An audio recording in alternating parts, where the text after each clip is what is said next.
UK, big business, we linked up in the UK with them outlaws, no limit forever, and we mash hard, and we stay out the cheddar. So I think so I had a few different names, man. I think my first was just Nat, then I think I had Ghost, then it went to Nemesis, and then after Nemesis it switched to Genesis, and then it was bare different Genesis things like this. I needed like something to differentiate, so then it was Genesis Elijah. And yeah, that Genesis Elijah came probably would have been to like 98, 99, around that time. Maybe even like 98. I don't think I had Genesis Elijah in high school. So it was like the year I left. So going into college, I think that's when Genesis Elijah kind of became like the name that I was gonna stay with. We've got a question here from one of the fans that says, how would you describe the sound around your music and the inspirations behind it? Of my music, I don't think there's a sound. So I think there used to be a sound in where you could say, yo, this is a Genesis Elijah song. I feel like I've moved away from that a little while ago. And now it's very, I'm genre free. I'm a genre free artist. So you might hear some dark hip hop. But then again, you might hear some house and garage, you might hear some drum and bass, you might hear some house, you know what I mean? So, or bassline music. So I think the thing with me is not the sound, man. It's like the message. It's who are you as a person? What do you bring to that? And I look at it like, you look at Denzel Washington, yeah? Denzel's Denzel, innit? No matter who he's playing. Like, it could be Glory, it could be whatever films you see him in, yeah?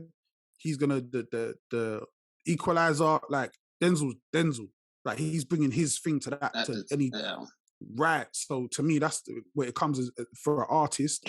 My thing is, I'm gonna bring authenticity of who I am to any sort of rhythm, any sort of beat, any sort of genre. Like that's how it's going to be. And I think it's different, and I know it's confusing to the listener, but at the same time, man, I make music I make music for people like me. I don't just listen to one genre, man. I listen to all different genres. So one day I might be listening to Wu-Tang. The other day, next day I might be listening to Arctic Monkeys. The day after that, I might be listening to, you know what I mean, Fabio Groove Rider. It don't matter. Like I'm just moving around to whatever I feel like listening to, and I feel like that they're the kind of people I make music for. You might hear me make a bluegrass country song one day. Like that's just how I'm moving. That's just how I'm feeling. So I wouldn't say I have a sound, but I would say I have a vibe. You've got a huge catalog, body of work out there in terms of albums. I mean, how many albums would you say you got? Over 20? Man, nah, maybe not that. But I got a lot, man.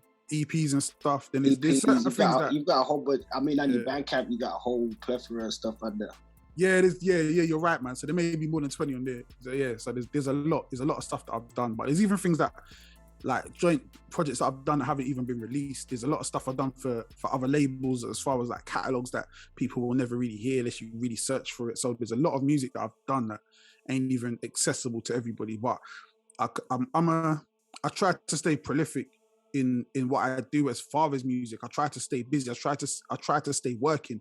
Like at the end of the day, yeah, if your job is to rap and to make music, then rap and make music, man. Like, you know what I mean? Do it every day. Just do it, or do it as much as you can. I'm not the kind of person who's gonna I'm only recording once a year or dropping it. You know what I mean?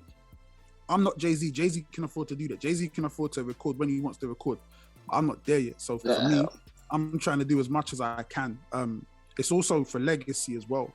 One of the things I heard someone speaking the other day about when Biggie died, there wasn't a lot of music. Like all the music that they had has kind of been put out. So that's it. When Pac died, man, they had catalogs. You know what I mean? And I feel like, to me, there's some value in that. And the value, it might not be monetary value, but there's going to be value to the listener. There's certain people that really vibe with my music like that and want to hear it. You know what I mean? Whenever. So that's who I make music for. Join us on the line, boutthatonline.com, for the hottest UK, US flavor.